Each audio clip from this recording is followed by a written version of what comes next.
Apakah warna cahaya di sekitar kita bisa mempengaruhi resiko pembekuan darah? Penelitian terbaru memberikan jawaban mengejutkan.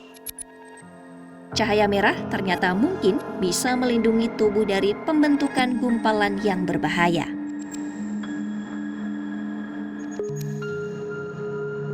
Penelitian ini berangkat dari jam sirkadian, sistem waktu internal tubuh yang mengatur hormon, tekanan darah, dan pembuluh darah selama 24 jam.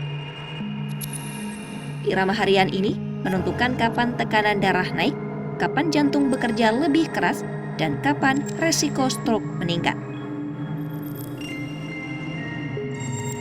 Elizabeth Andrelska dari University of Pittsburgh menjelaskan, timnya ingin mengetahui apakah spektrum cahaya yang masuk ke mata bisa mengubah risiko pembekuan darah.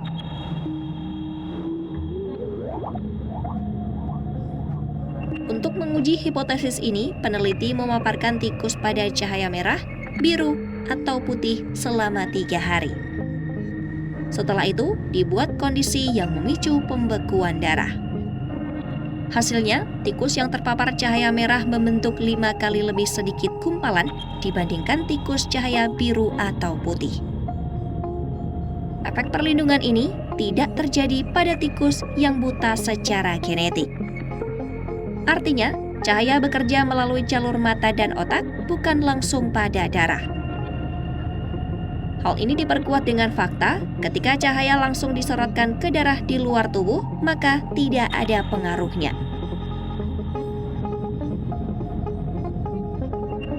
Peneliti menemukan bahwa cahaya merah menurunkan aktivitas trombosit, fragmen sel kecil yang bertugas menghentikan perdarahan. Dalam kondisi normal, trombosit melindungi kita dari luka. Tetapi, jika terlalu aktif, trombosit bisa membentuk gumpalan yang menyumbat pembuluh darah dan menyebabkan serangan jantung atau stroke.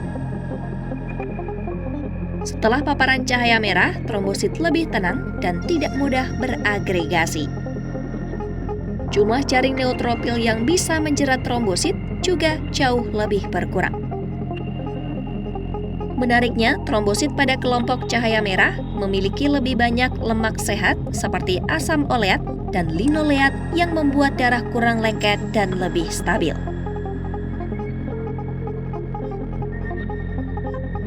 Peneliti tidak hanya mengandalkan uji coba hewan. Tim peneliti juga melihat data lebih dari 10.000 pasien katarak, sebagian menggunakan lensa standar, sebagian menggunakan lensa yang menyaring cahaya biru. Hasilnya, pasien kanker dengan lensa penyaring biru punya resiko lebih rendah mengalami penggumpalan darah. Data ini bersifat observasional dan tidak membuktikan sebab akibat secara langsung.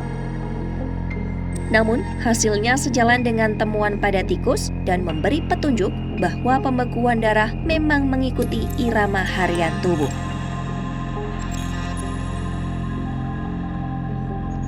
Peneliti menegaskan temuan ini bukan mengganti langkah pencegahan yang sudah terbukti, seperti bergerak saat perjalanan panjang, meminum obat pengencer darah sesuai resep, atau protokol kesehatan di rumah sakit.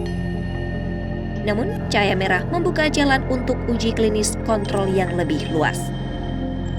Efek perlindungan hanya muncul jika cahaya merah diberikan sebelum pemicu pembekuan. Lingkungan modern kita didominasi oleh cahaya biru dari layar gadget dan lampu LED. Cahaya ini dapat mengganggu ritme sirkadian dan memperburuk risiko kardiovaskular. Paparan cahaya pagi yang cukup membantu menyetel ulang jam tubuh. Sebaliknya, gangguan ritme harian bisa meningkatkan tekanan darah pada jantung dan pembuluh darah. Peneliti berharap di masa depan bisa dikembangkan perangkat yang memberi dosis cahaya dengan panjang gelombang dan durasi yang tepat. Perangkat ini bisa jadi alat pencegahan baru dalam kesehatan jantung dan pembuluh darah. Penelitian ini memberikan petunjuk bahwa pencahayaan bukan sekadar faktor kenyamanan hidup.